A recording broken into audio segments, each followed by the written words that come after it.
session, you'll see a story unfold about how the church we were, the church we became last year, and the church where we are headed are sacred places and important places for us to lead into.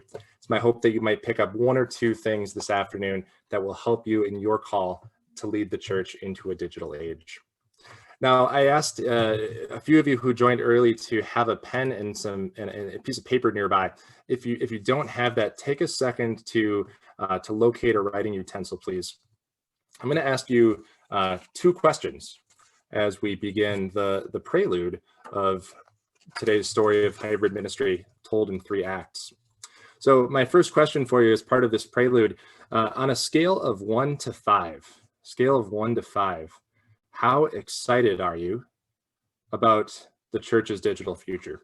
Where a 1 would be, I never want to see anything that has an electrical outlet associated with it ever again, let alone a Wi-Fi connection. And a 5 would be, you know, if I could do church in virtual reality and never meet somebody face to face ever again, we'll do it all with avatars, we'll do it all online. That'd be a 5. Rate where you're currently at with digital ministry. Scale of 1 to 5, and then hold that piece of paper up so we can see where you're at today.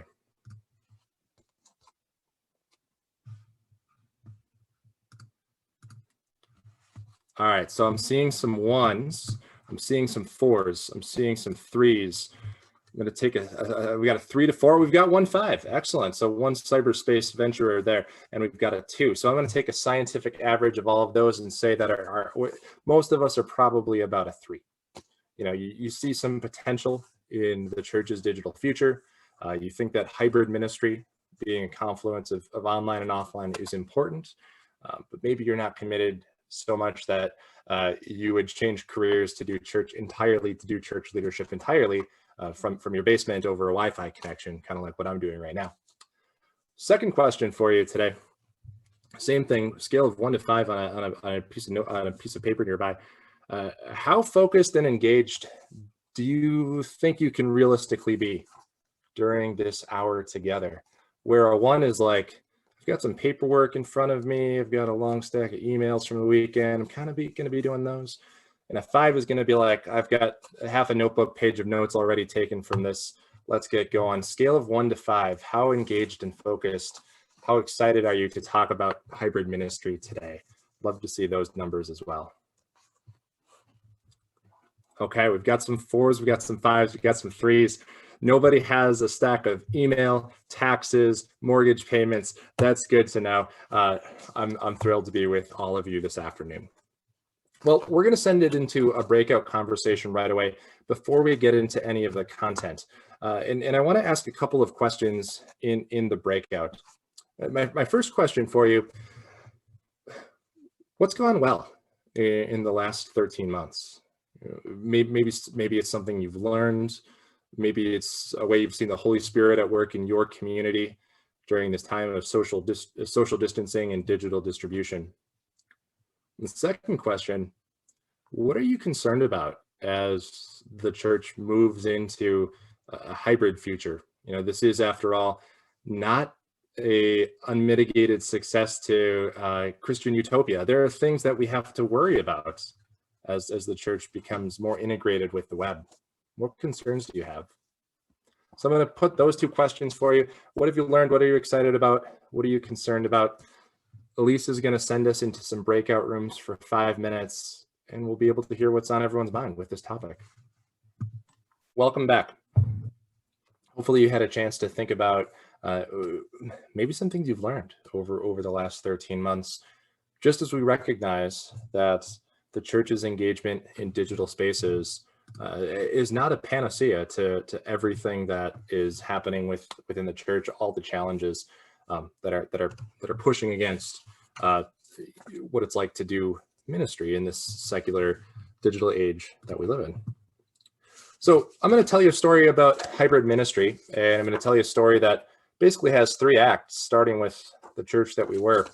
Now, you may have seen some data come out from Gallup recently. Gallup published this data, I think it was last Tuesday. It was interesting to see this come out around Easter time.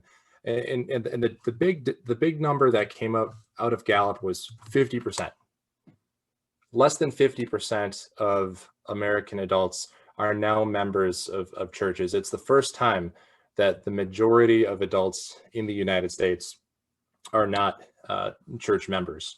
And that's a number that's inclusive not just of the Christian tradition, but other faiths as well.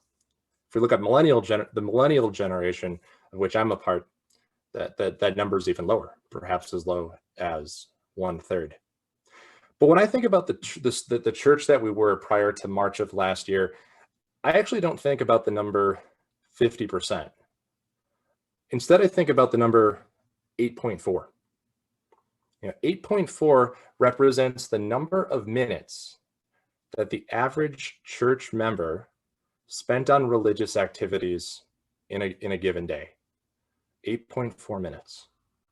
And even as they were spending 8.4 minutes on church-related activities, there was a lot of return from those 8.4 minutes. When we look at the data about what people are doing when they join a church community, they're becoming highly involved in acts of service and justice and charity, and also spiritual practice from just 8.4 minutes a day. Now, that's a pretty interesting feat considering the average American spends 2.5 hours a day watching television, number that's probably grown even higher since March of last year. So when we think about the church we were, we have to start with what's good. What was great? What was holy about the church that we were prior to March of last year? And it's impossible to think about that without thinking about the fact that we took all these people that were part of our communities and we did an incredible job at equipping them for acts of service. One of my favorite writers is Robert Putnam. He's got a book out called Bowling Alone. He's got another one called American Grace. And Putnam looks at all of these different factors to determine the likelihood that somebody will be involved with their community. He finds that membership within a church community is the top predictor of whether someone is likely to volunteer at a soup kitchen, of whether someone is likely to give blood, even if someone's likely to be involved in a civic board or to run for political office. There was something about the church we were that was really good at equipping individuals to live out their calling as disciples, to love and to serve, to do justice, and to walk humbly with their Lord. Yet at the same time, when we think about the church we were, we know that there were some opportunities that perhaps we were missing out on. I wrote my book because I noticed this trend over time of a lot of folks who were kind of like me, young millennials, techie, made their living by working on a computer, who were keenly interested in this question of who is Jesus and what does the story of Jesus have to do with their life. This chart that you now see on your screen is an indication of Google search terms over time. And it's a snapshot of the search query, who is Jesus? Now, this is normalized search data, which means that when you see the number 100 in 2020, that is a quadrupling of search volume from 2008. So in 12 years, we saw a quadruple growth in the searches, who is Jesus? People are clearly interested in God's story and what God is up to through Jesus in the world and what the Holy Spirit is calling us to do. Now, similarly, they're rather interested in the scriptures. When we look at who is the Bible or what is the Bible, we see a similar story. Yet the realization that's somewhat challenging for those of us who are called to be involved in leading churches is that it's not the same story.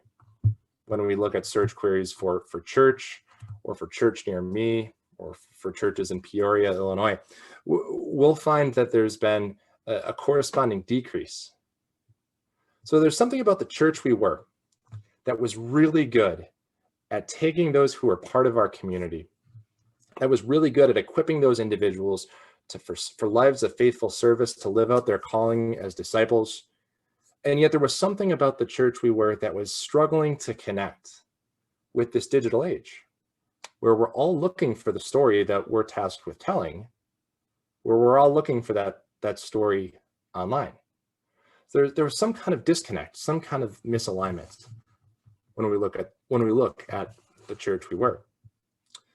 This, incidentally, is part of the reason why I believe the church will never be an entirely online institution. We're not going to be like some of these tech companies or organizations you read about that have decided that, in a post-pandemic world, they're going to be entirely virtual, that they'll be entirely online.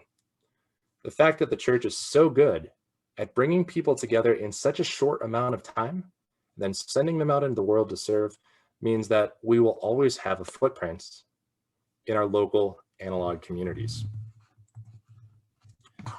Now, that was the church we were. Let's talk a little bit about the church we became.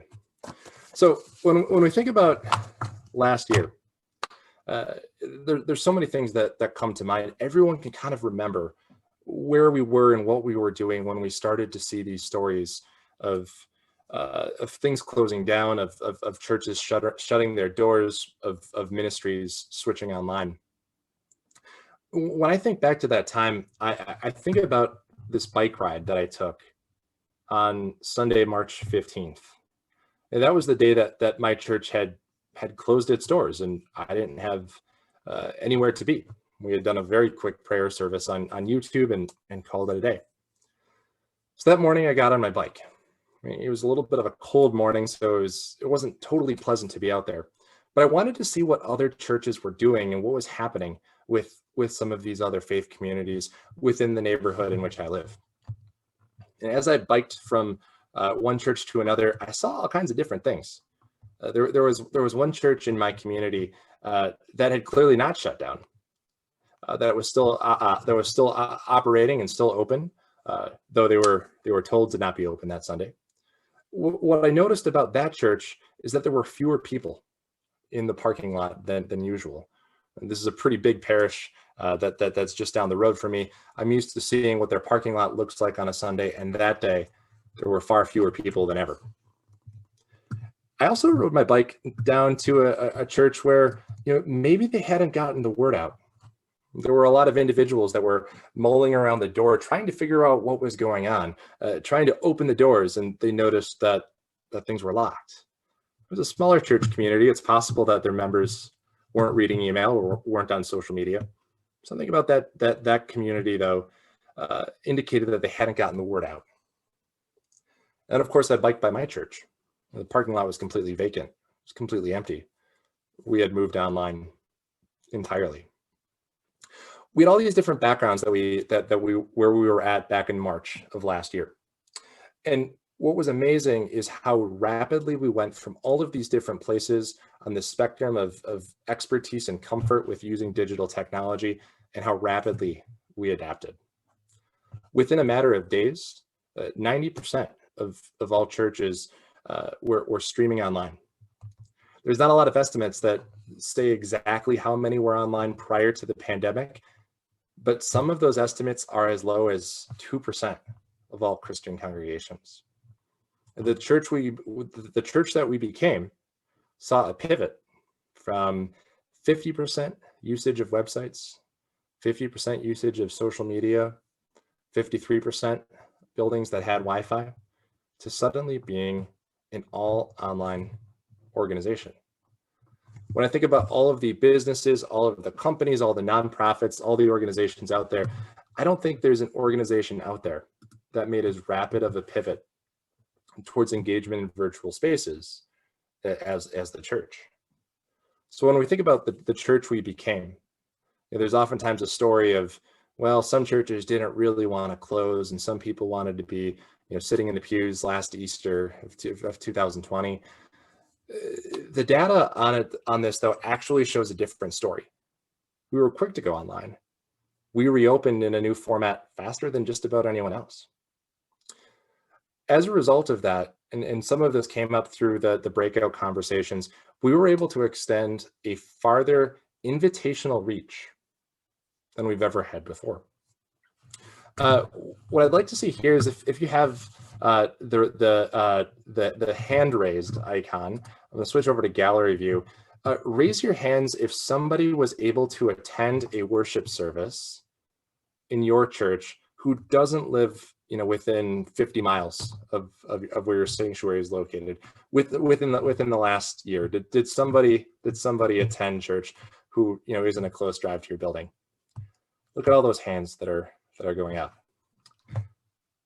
When we think about the church we were, the characteristic that comes to mind is this invitational reach, this ability to connect with new spaces, to connect with those who are no longer physically or spiritually or psychologically able to be within our immediate presence.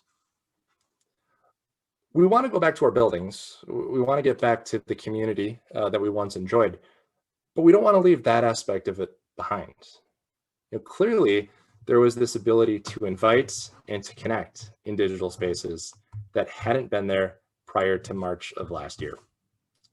The story of hybrid ministry then is about how we make the most of just that, of being invitational, of reaching out, of building connections beyond just those who are able to be present within our sanctuaries.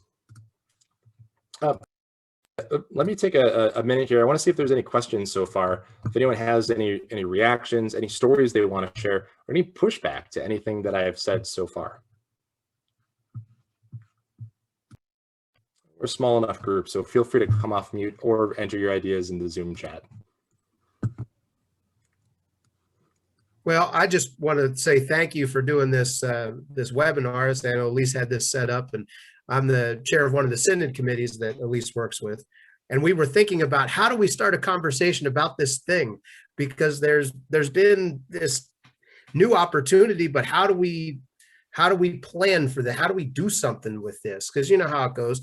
Church, we always think about what will you do if this fails, right? We always think about that. But we don't ask the harder question, what will you do if you win? What happens if this is a huge success?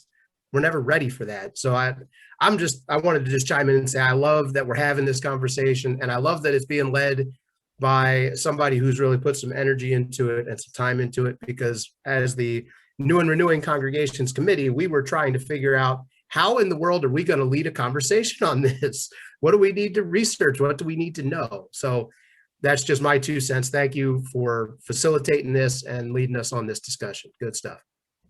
Micah. Other comments, questions, or reactions so far?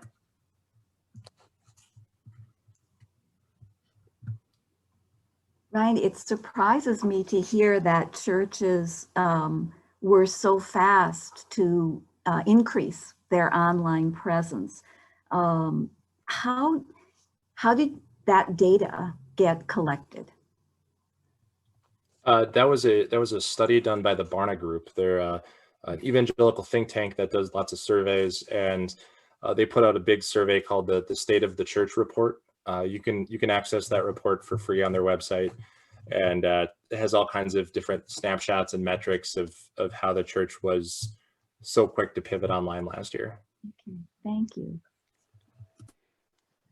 I've got an observation just from my experience that our church was very quick to pivot and adapt, and it was exciting and fun and exhilarating. And I looked at that time with just a lot of hopeful optimism and excitement for new ways of reaching people.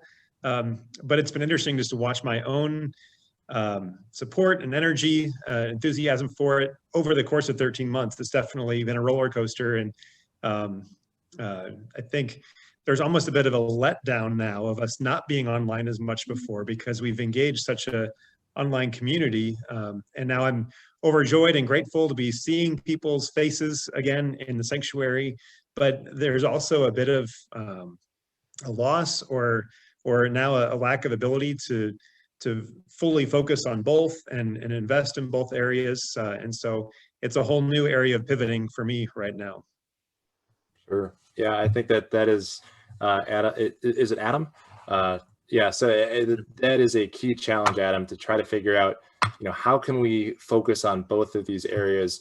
We've seen what's good online, just as we've seen what's good about getting back to our sanctuaries.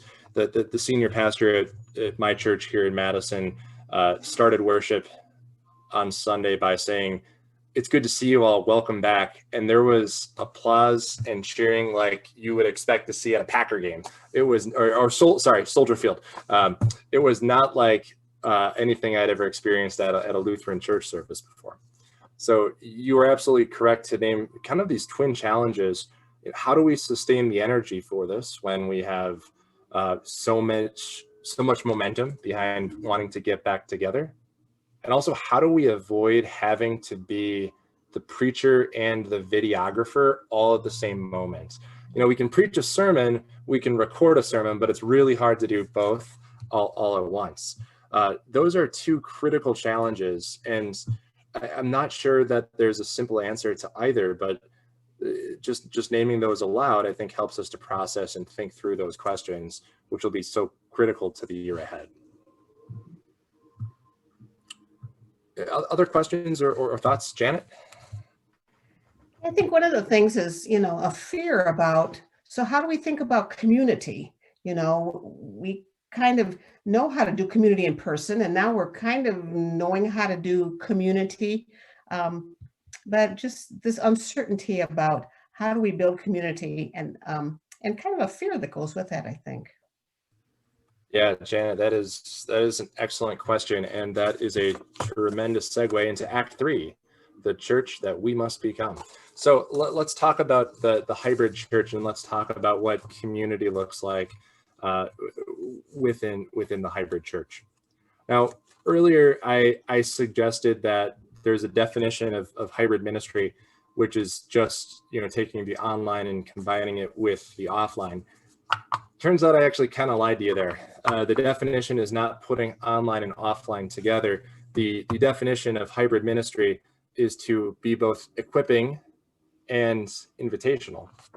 When we find a way to reach out and to reach as many people as possible with the ability to equip them at the same level we were equipping them for service in the analog church or the church we were, that is the challenge of hybrid ministry, and that is the task ahead. Now, you asked about community, and what's pretty interesting is most of the church leaders that I talk to would actually express somewhat of a lament that during the last 13 months, it seemed like community was weakened, that it was not as strong as it had been when we were all together in person prior to March of last year. And so there's some debate right now as churches reopen about the authenticity and even the validity of community that can exist in digital spaces. So I wanted to name a resource here that some of you might find valuable in talking to your congregations about. Deanna Thompson is a professor at Hamline University, and she wrote this great book a few years ago called The Virtual Body of Christ in a Suffering World. And her question as she wrote this book was basically, can community really exist in a Christian setting in digital spaces? And she describes her journey as an academic and as a cancer patient who began as a skeptic of the ability to create Christian connections in cyberspace. And this book describes her transformation to somebody who really sees the not just the value, because that sounds in a way cheap, but the real need and the real calling to create Christian communities that are both online and offline. And she, here in this quote, recounts the strength of the community that she experienced through her Caring Bridge website. When I talk to academics and researchers who study new media and who study religion, they too have seen the potential and the importance of Christian community in digital spaces. This is a quote from Heidi Campbell, who's one of the leading scholars of religion and new media. And Dr. Campbell talks about how this ability to create connections when we're not all together in one place is perhaps as central to the ancient church as any of our traditions. We have Facebook and high-speed internet. St. Paul had Roman roads and some papyrus to scratch some ideas on. It's not much of a different modality, though the tactics have changed. So I share those two resources for you because I know that there's a lot of questions within the community about what community ought to look like, about what the future might be. But you asked the question, Janet, about, can we create community in both spaces at once? And that's really what the hybrid church seeks to do. Now, you can look at that community from lots of different angles. You can look at it from the lens of fellowship and social opportunities, and how do we create a balance between having some events online, maybe Zoom games and Zoom fun nights, versus events in the fellowship hall. That's one way you could look at it. To me, the question though really ought to begin with worship. And so I just want to say a few things about the balance of online and offline with worship in the church we must become. So in the next year to 3 years, you're going to see 3 different scenarios play out that are going to vary based on the type of church, the size of the church, the resources the church has access to. Scenario 1, you're going to find that there will be a lot of congregations who will unplug completely from the web. They'll say, we've reached a post-pandemic church. It's time for us to be back together in person. They'll talk about the data of equipping individuals for service. They'll talk about the strength of fellowship, and those are justifiable positions. And they'll say, we're done with the web. That will be a very common decision within smaller congregations, within rural congregations, and in multi-point parishes, where it's difficult to sustain one online service, let alone 5 if you're one pastor. The drawback to that approach, the drawback to unplugging, is we lose out on everything that we just learned in the last 13 months. All we just learned about streaming, about having conversations online, about getting people to share their God moments, their digital spaces. All of that goes out the window when we completely step aside from cyberspace. So if you're thinking about pulling the plug completely, my message is maybe stay with it for a little while longer and see what happens and test some new approaches. And there's a lot of learning that we experienced over the last year. And maybe it's not time to throw that out just yet. That's not necessarily the worst case scenario, though. I think arguably the worst case scenario is the churches that will remain online, that will continue to stream worship services, and yet they'll do it as an alternative to something that's happening in person. So this was my experience prior to the pandemic. My church did a great job of every Sunday putting a camera at the very back row of the balcony and just letting it run for an hour. We put our services on Facebook. We put our services on YouTube. Sometimes my grandma was able to watch my sermons. It was nice. But if you were online, you were keenly aware that you were missing out on something, that you had the worst seats in the house to something that was happening elsewhere. This, by the way, will be by far the most common scenario because it's the most technically feasible. It's easiest to put a camera or an iPhone up, press record, and call it good. The challenge with this, though, is we don't necessarily reach new spaces when we provide a back door and a back row seat. If we want to be truly invitational with the digital church, we need to find a way to position those who are connecting to our community online in the front row, or if we're Lutherans in 6 rows back from the front, whatever it is.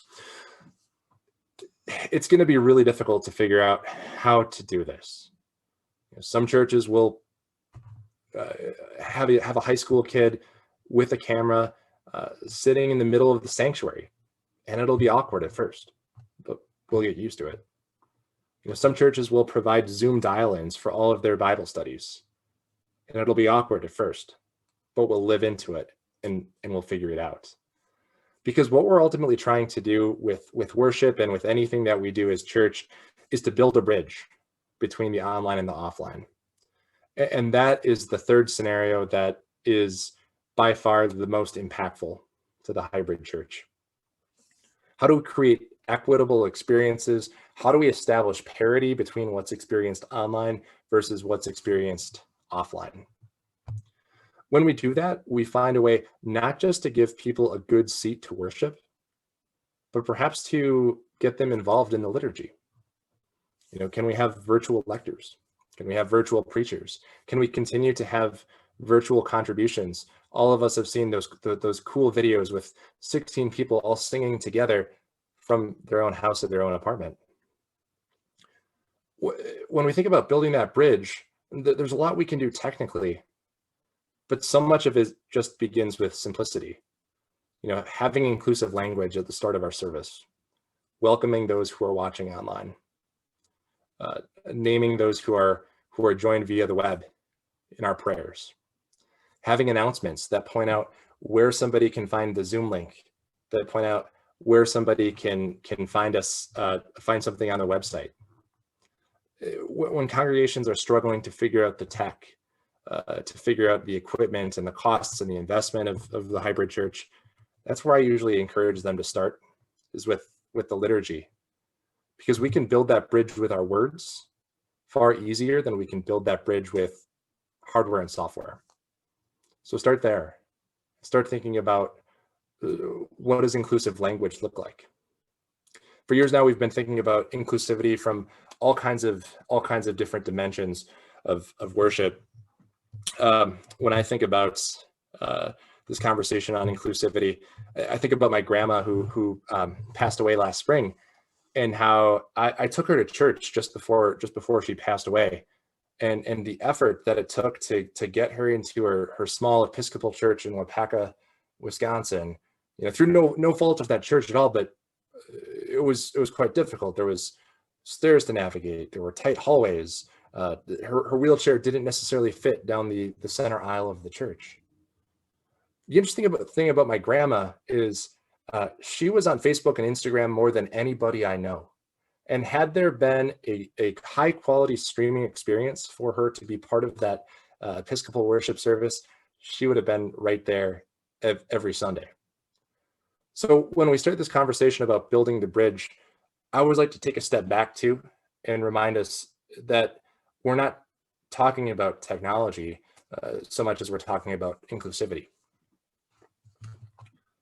So I actually want to pause there, see what questions you have, see if there's specific questions you have about worship in hybrid spaces, things you're musing about in your context.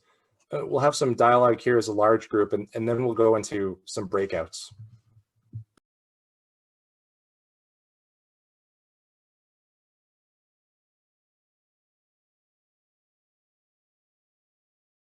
Greg, go ahead. Yeah, thank you. I'm just wondering what kind of resources or forums or software do you recommend to engage the online congregation in real time, whether it's just sharing their name, their address, their email, whether it's sharing prayer requests, what is out there that would help us facilitate that real-time engagement with the online community? Oh, that's such a great question. When we think about the real-time engagement with the online community, sometimes our thoughts go to, can we get our parishioners to comment or to like our videos? Can we get them to send prayer requests via text message? Those are really good ideas. I would actually start with the level of inclusive language and liturgy. And then the other thing that I would try is figuring out a way to create one virtual worship leadership role that can be part of your church service. Perhaps that is somebody who lectors from a place that you're not used to hearing the word read aloud. Perhaps that's an occasional sermon that's preached by a lay leader in the congregation who maybe doesn't feel comfortable in the pulpit, but is willing to record their story via video. Maybe the prayers of the people are read over the web and broadcast as part of the service. You know, we can find a way to configure the technology to get prayer requests via text message. That's a really empowering tactic. But if we can get some digital roles involved with worship leadership, then that really sends a message that we're invested in this community being a hybrid community where those online don't just have a backseat, but they actually, you know, sitting at the front of the church next to the pastor. You know, as far as technologies go, I would refer you to the name of the platform is eluding me, but if you've ever been to a conference where they will they show text messages and tweets up on a board that are happening real time. That software that's traditionally been for conferences, but it can be adopted for churches just as easily, where either with a hashtag or by texting a particular number, they can share their prayer requests or their responses to readings and have those projected into the sanctuary. Ellen had a question: how do we keep online worship as more than something we watch and more of the sense that it is the work of the people? That is an incredibly important question, Ellen. What I would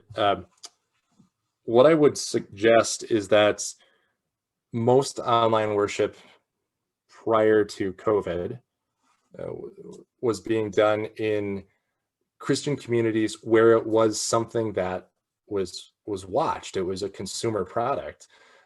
When you look at Joel Osteen, nothing against Joel, but he had 7 million people watching his messages on a Sunday morning. And I don't think all 7 million of those people were necessarily doing the work of the people so much as they were watching Joel for his, you know, for his digital, for his presentation abilities, you know, for the upbeat nature of his message. So how do we keep worship as something we do more than just watching? Well, it's through inclusive language. It's through involvement. To name a few ideas out there, I've talked to congregations who use Zoom for worship, and they're looking at putting a projector in their sanctuary so you can see the faces of those who are watching on Zoom, effectively creating a virtual pew that way, or you can do something similar with Microsoft Teams. So perhaps a third idea there is to create some kind of visual that's a stand-in for those who are joining online. It shows that they're more than just viewers or watchers, but they're, you know, literally and figuratively sitting next to us doing the work of the people. You know, I wonder in the earliest goings when congregations are first coming back in, ours is not in yet, probably in the beginning of May. But I've thought about like the sporting events where they have all the cardboard cutouts, you know, and if we had a few of those, like the virtual pew, you know, you could use the front pew because no one ever does anyway.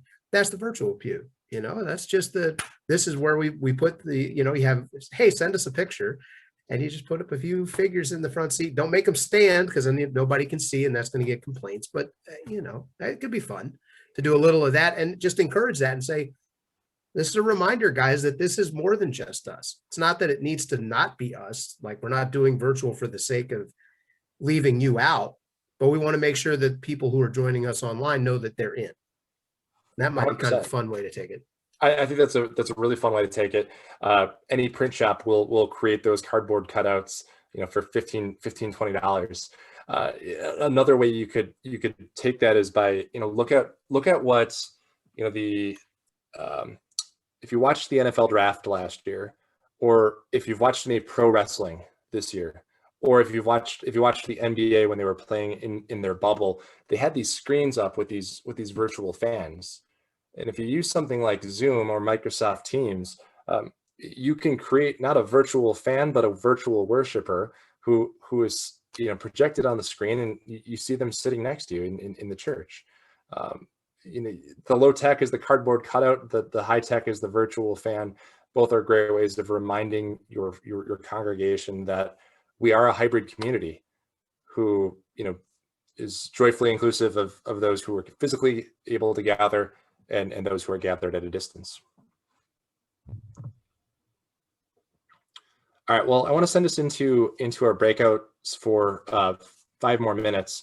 And the question I have for you is, we've talked about worship for a few minutes here. I want to shift gears a little bit and think about education and faith formation. So my question is, how can we integrate technology to support learning and spiritual education within our church? What ideas have you thought about? What ideas have you seen work in the last 13 months? What ideas might you hang on to? So we'll do 5 minutes on faith formation, and then we'll come back here to wrap it up. All right, I'd like to welcome everyone back. In the last 5 minutes, we're going to ask a really important question, because what we've been talking about for the last 55 minutes is technology good for the church? Well, I'm going to close out on the question, is tech bad? What if this isn't what we're called to do? What if technology isn't where the church is called to be? What if we're indeed supposed to be an analog institution that shuns all things digital, social media, and web-based? Well, I think that's a really interesting question, because when we look at the web, we know that it can be at times a mixed bag of results. I've had confirmation students who have been cyberbullied on Snapchat, and it's really difficult to console them after they experience that when you have no idea what they saw or what they read, because it disappears. I have friends who are members of the church, and I go to church with them, and they don't have any idea what's going on, because they're buried in their work email. They're buried in their text messages. They're missing out on something. They're missing out on everything because they're distracted. And of course, then there's the big, something that what we experienced in the United States for the last year. There's a lot of division in digital spaces, a lot of polarization, disagreements, disputes. And even though sometimes we think, well, we in the church can go step into these spaces and be nice. Well, if you've been a part of certain ELCA clergy Facebook pages, you know that that's not always the case, that sometimes these can be divisive and rancorous places to be a part of.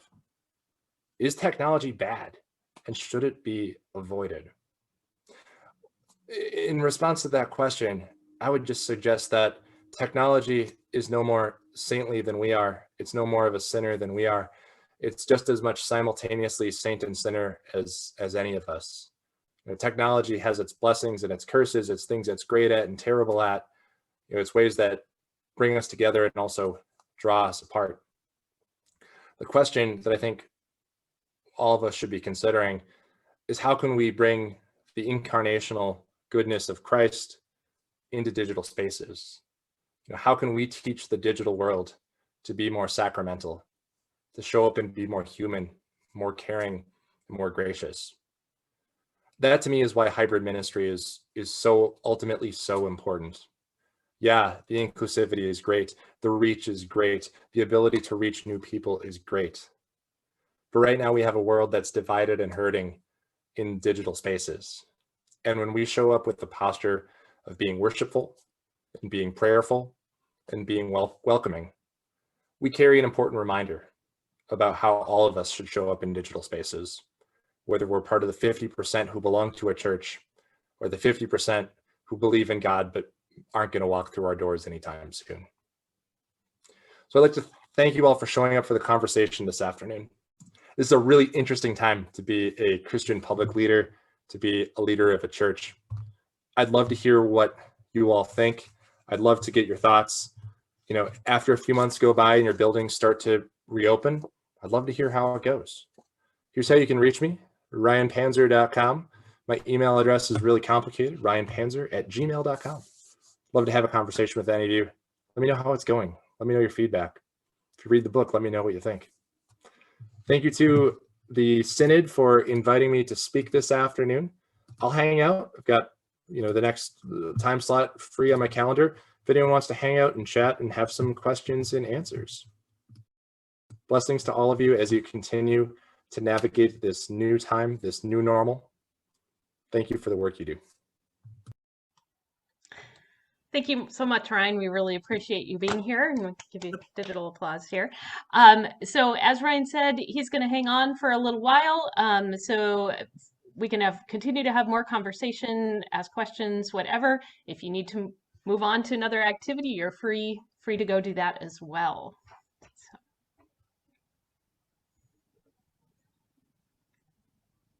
A shout out to Patrick, who tells me we were classmates on Luther briefly online. Hey, Patrick, good to see you here.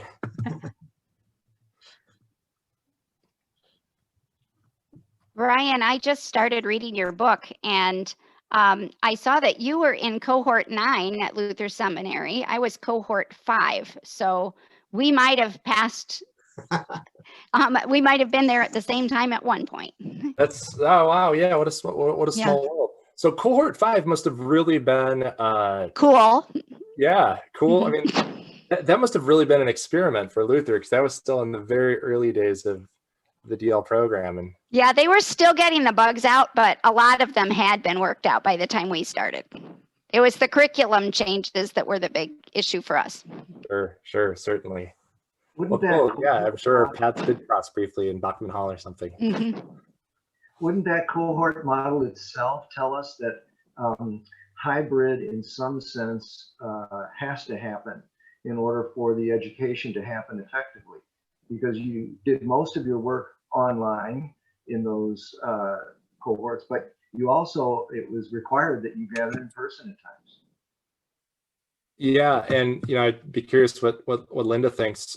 Being part of that distributed program, they brought you up to St. Paul in January for 2 weeks. What a lovely place to spend the first 2 weeks of January, and it was like being at summer camp with your best friends and closest family. I mean, it was Absolutely. Justin's, and yeah, Linda, is that similar to your experience? Yeah, and I think after cohort 5, after they'd had several cohorts go through, the seminary started to realize that their fear was that that seminarians would be losing that sense of community in on the distributed learning program.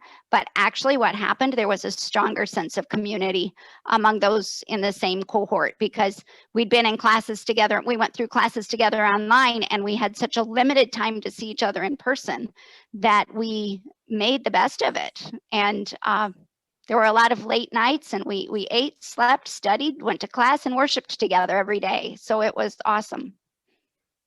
It was summer camp for church nerds. That's what I said. It was theology camp. Yeah. Wouldn't that also give the possibility that it did not create community as such, like a residential community, because it was summer camp when you were together. It was the exceptional time. And when people are on the seminary campus and as residential students, then they're also being with each other when they're not at their best. Well, I would venture to say that we weren't all at our best during those intensives, but yeah, because we were tired a lot. But yes, that's true. It wasn't, we weren't, day in and day out, but we didn't take our time together for granted. And I think there's something to be said about that. Yeah, you have, you look at it, the church community, how many families rush into the sanctuary at 10:01 a.m. and are out of there into their minivans at 11:03. There's a lot of that going on, and that weekly model of, well, we're going to have religious ed on Wednesday, we're going to have worship on Sunday, 52 weeks a year. Perhaps part of a hybrid model is also experimenting with, the cadence of our life together. What would it look like to take more of a retreat-based approach to confirmation instead of a weekly approach? Amen. But as somebody who had a residential seminary experience, it was fun, and I remember that. But at this point now, the only connection I have with people that I went to seminary with, because I went to seminary at Gettysburg, there's virtually nobody out here who went to seminary at Gettysburg, number one. And number two, much less is there anybody I went to school with who is serving a congregation anywhere with that's less than, I think the closest person that I remember from seminary from, my years when I was around is in He just moved to the Metro Chicago Synod. So that'd still be 3 hours plus for me, you know. And we weren't So like what the are we cosest of friends, but I do wonder with that What are we cohort talking about? model, Andy Bell. I don't know if you know him.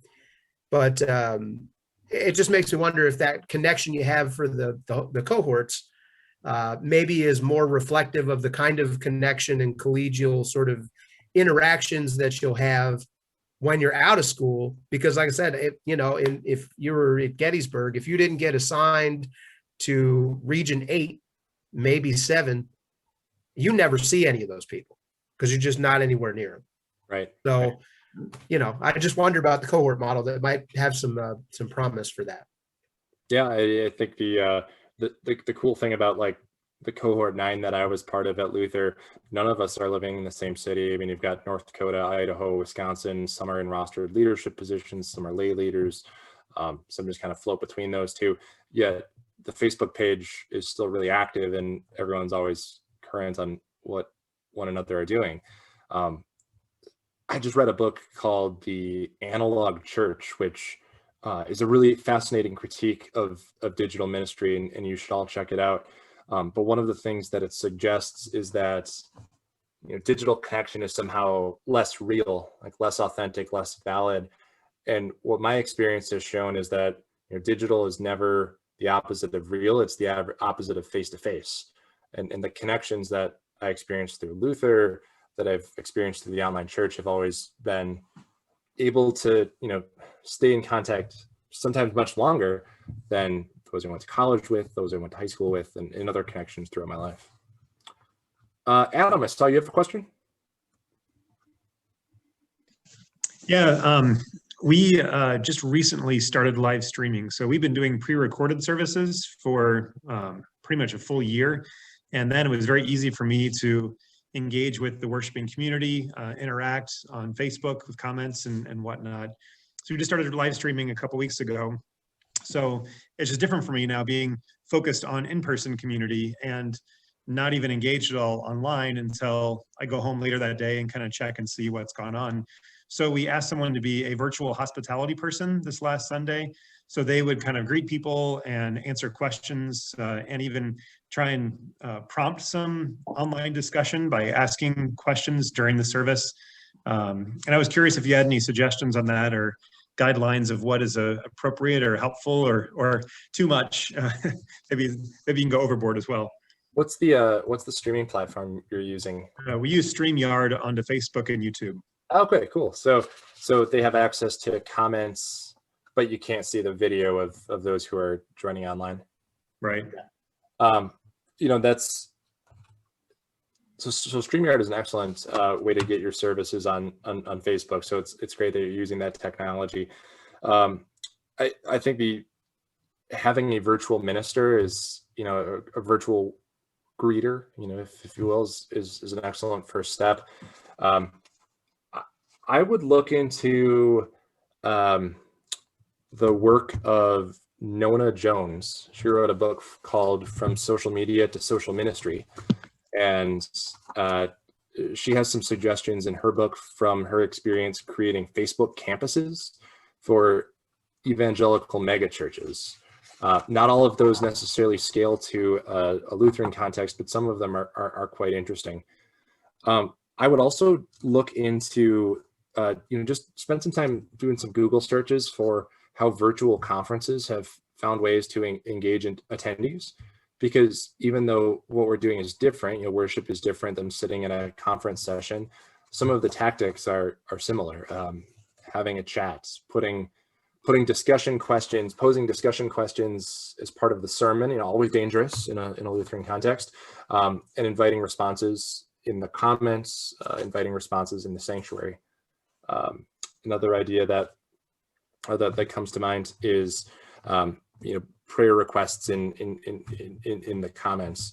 If you have a virtual minister who's reading those, perhaps they have an iPad. They're standing at the altar during the prayers of the people, and they read through those comments as they're posted. So the creativity, the creative piece of all of this is a lot of the examples that have been documented are either written for mega churches with huge media budgets or for event planning and conferences. We kind of have to find a way to apply those ideas in a slightly different fashion, but there's a lot out there on what works if we're willing to take the time to sift through it. And a second question, I'm involved with some small rural ministry settings that have not done anything online through the pandemic. And now they're seeing what other churches have done and said, "Ooh, maybe this would be helpful. Maybe we could do some of this." And so you said the worst thing you can do is just put up a camera in the back of the church, but that's kind of what these churches are considering. Trying to figure out how best to bring them beyond that to a more engaged possibility when there's not a whole lot of experience or know-how. Well, so there's the technological aspect of it, which is, where do we position the camera? The back row of the balcony is the worst place you can put the camera.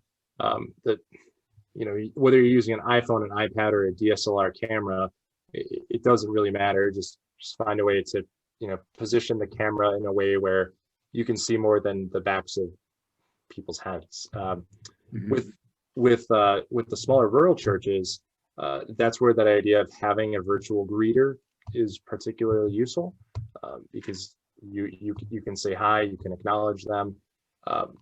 If we do something like a StreamYard, we can invite their contributions.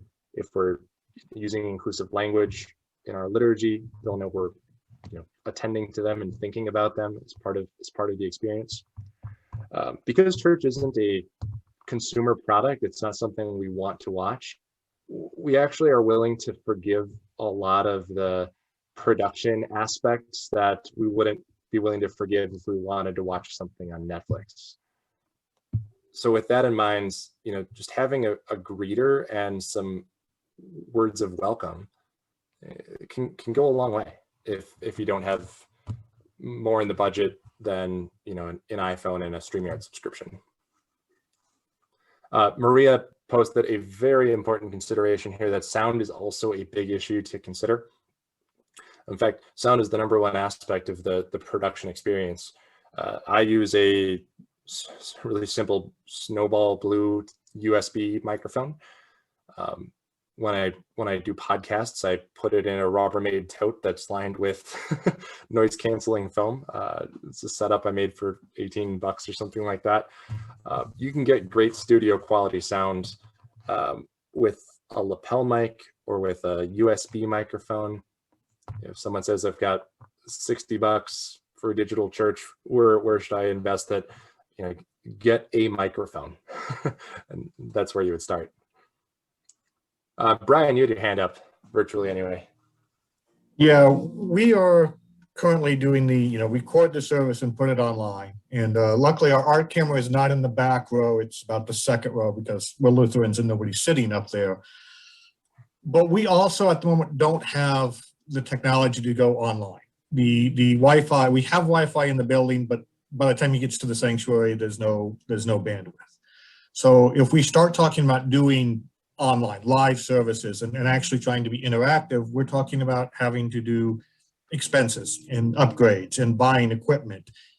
And how do you start to have that conversation with churches, with your church and with your church council, that you want to spend this money, but you don't know that anybody's there who's going to come and just watch you live? I know it's a bit of a chicken and an egg. If we don't have it, they won't come, but nobody's doing it right now, so why should we go do it? Yeah, so to address the first part of your question, the Wi-Fi and how the Wi-Fi spreads throughout the building, the technical piece of equipment that is a mesh Wi-Fi system, and Yes. Relatively inexpensive to fix some of those issues with the reach of a Wi-Fi connection. That's come down in price even in the last year. When we look at things that churches tend to spend money on, signage, new parking lots, new carpets for the narthex, and so on and so forth. I sometimes think about those as useful for a time where church shopping still happened, where people would go from one church to the next and kind of try different things and see what was the best experience for them. In that way, they were kind of like the billboards of their time. Someone might go to a church because it has a really nice interior. It has a big sign out front on the highway. Nowadays, Google Maps, Google search results is where church shopping happens. And it's going to be more likely that somebody, now that we're entering a post-pandemic church, I would expect that the church shopping behavior will be to catch a few minutes of an online service and to come back the next week and catch a few more minutes, and then slowly wade into actually attending the church in person. We don't have the data to validate that yet because we're not there yet. But that would be my hunch, kind of my suspicion of where this is all headed. So in terms of convincing the skeptical church council, I would ask them to reflect on, what budget do we have available for outreach into connecting to possible new members? How have we spent that money in the past? And where's the disconnect between those methods and the realities of the post-pandemic church? There's a blog post that is newly up on my site about talking to your church about hybrid ministry. And what I return to in that blog post is the idea of starting with why, starting with the purpose, starting with the idea that we're in digital spaces to extend our reach. We're in person because we're called to be here and we're great at equipping for service. We want to put those two together. If you can frame it in the context of mission and purpose, not every church council is going to listen to you. Some will begrudgingly drag their feet, but I think many will be willing to go along with it.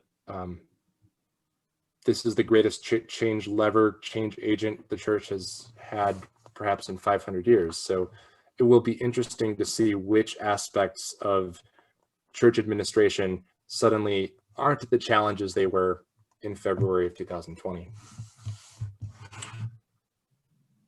Linda, I think your hand is up.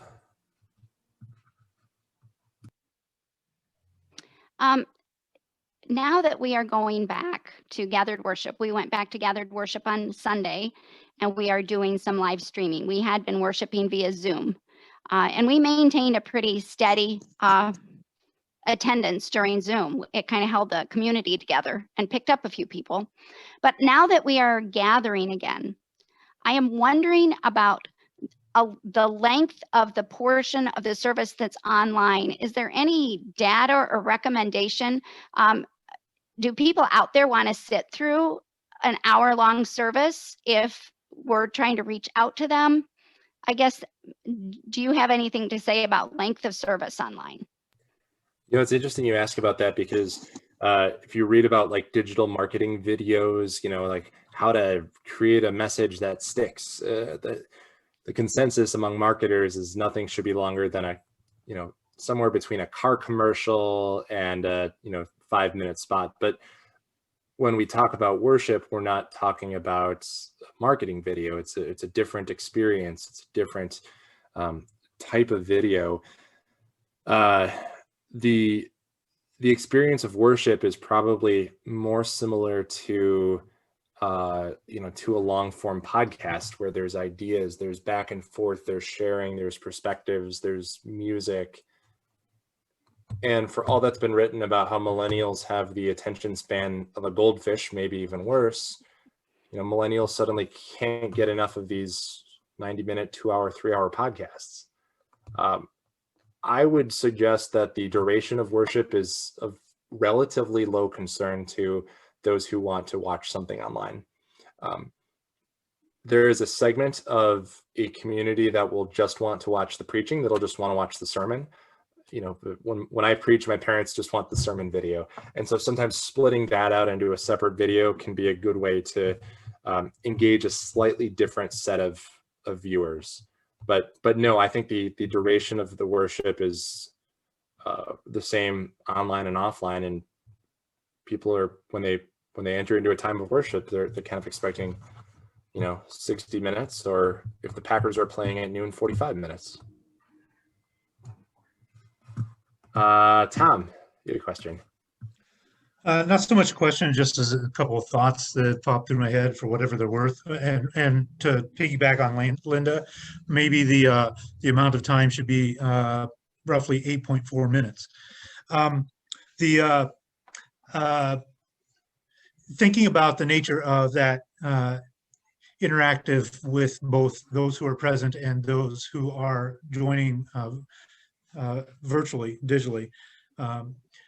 Very few cases I've seen of churches that don't have the latest, greatest equipment and staff to run them are not the most appealing. I mean, if you're going to watch it, it's because you really want to be there. You want to be a part of that.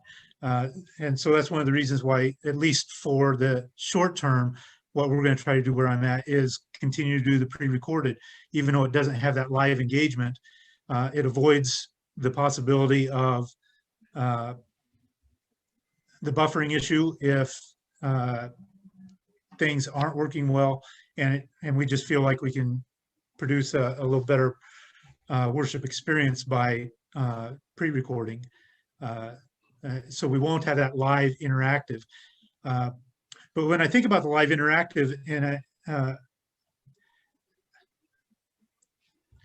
some of the thoughts that pop into my head in terms of being able to be engaged with it without having it to be something that's from the back row of the church. I think about what other venues do. I think about how within our state, now a law has been passed that all police officers are going to have to wear body cams. I think about watching sports shows where they have a segment called Mic'd Up. And people wearing GoPros and stuff like that. If that was something that was somehow actually intentional, so it wasn't just spoof stuff, but actually an interactive, thoughtful means of engaging in the worship, whether it's from the leader's perspective or congregation's perspective or both, I wonder if somehow there might be some way that some of that stuff could make it more present for those who are not physically present. I think that's a really interesting idea, like the GoPro cam. I can see somebody going up for communion. The GoPro cam is, there, so you get that experience of walking down the aisle. I think that's a fascinating idea, and certainly worth exploring. That brings up a question of video and other channels. I recently met a Episcopal priest who had been creating videos on TikTok, where he was doing like fashion shows with the various pieces of clerical garb in the Episcopal Church, of which there are many. And he was basically doing like walk the runway videos to talk about what each of these pieces of garb, what each of these vestments were, what they meant, what they symbolized. Very clever way of bringing TikTok viewers, who tend to be very young, teenagers, Generation Z, into the conversation about what all of these things symbolize. So I would encourage you to, to experiment and to find new approaches and new ways. Very few of these things are documented just yet. And the more we can kind of push the limits of what we think, virtual church ought to be, that the more compelling and engaging that experience can be for those who are watching through a screen. Looks like Micah, you had a hand up. We'll do one more question, Micah. Well, if somebody has a more vital question, that's fine. Mine was just sort of thinking about communion happening and what do you display during that? Because I was thinking about Linda's question earlier about that being kind of a slow, dull time of the service that you're, if you're watching as a viewer, that seems like, jump off material. So if anybody has a better question, please go ahead and take this spot. That was just a curiosity thing. I think that's an incredibly interesting question. And also gets to the question, the contentious debate about what do we do with the sacraments, of digital spaces. Lutheran School of Theology at Chicago had a really good video they recorded where they had a bunch of scholars come in and weigh in on that question. And, so there's that question, like, if communion in my church takes 13 minutes, how do you fill that airtime for those who are sitting at home? I don't have a great answer to that, but coming up with innovative ways to do music, innovative ways to introduce contemplative prayer, what you just raised, Micah, there is kind of an unexplored question within the life of hybrid ministry. What do we do? What do we do with that airtime? The Tom Krieger suggested intermission. Play some pipe organ music and tell people to go to the snack bar. Yeah, I mean, my thought at first was to, the easy thing would be to display some slides with like the small catechism on it and explain like what communion is and what it means to us, and almost like an educational sort of thing, which is fine. But I'm feeling like, as I'm listening to what all you've been saying about interaction and hosting and welcoming people, that's not so much welcoming people as it is throwing content at them. And just doing it because it's convenient and easy for us to prepare once and use it every Sunday forever and ever. Amen. So I was just trying to think if there was something else that was more meaningful maybe to people, or they might connect with better. Because I always look at that and think, I don't know why anybody, we always did the like leave the camera in the back thing, because I couldn't figure out how to be able to do all this production stuff. I still don't know how I'm going to do it. I'll probably do it in the beginning, and after that, who knows? Hopefully I can get some help. But what I'm thinking about with this is like, okay, if we do have ability to do that and rotate to something else, what might it be? And yeah, so I'm glad that you're not a whole lot farther ahead on that than I am, because I'm just thinking, what do we do with that? Because it really is just kind of a long break. I think the question of what do we do with that? What do we do with the offering time? Some churches takes 10 minutes to pass the offering plate. Same question. Let me add my thanks to you too for putting in time with us and doing this. Appreciate it. And I'm sure that there will be a lot of follow-up conversation, but thank you very much. Yeah, you're so welcome. I appreciate all of you taking the time to invite me to speak with your synod this afternoon. It was a delight to be here. I'll post one thing in the newsletter here. I offer a weekly-ish newsletter on ministry in a digital age. Send out some book reviews, some podcast reviews, some articles to get you started on your way. We send that out 2 or 3 times a month. And my hope is to start telling stories of what's working in hybrid ministry settings. So if you come up with an idea or something that's working great for you, please send me an email. I'd love to talk to you, get your perspectives. If you have questions about what could work, please send me an email. I'd love to, have that conversation. But thank you so much, all of you, for taking the time for this important and crucial conversation just 2 days after Easter, just 2 days after our second virtual Easter. Hope all of you can get some rest, maybe get off of screens for a little bit. Thank you for being here. Thank you so much, Ryan. Thank you, everyone. Good to see you. Thanks. Bye.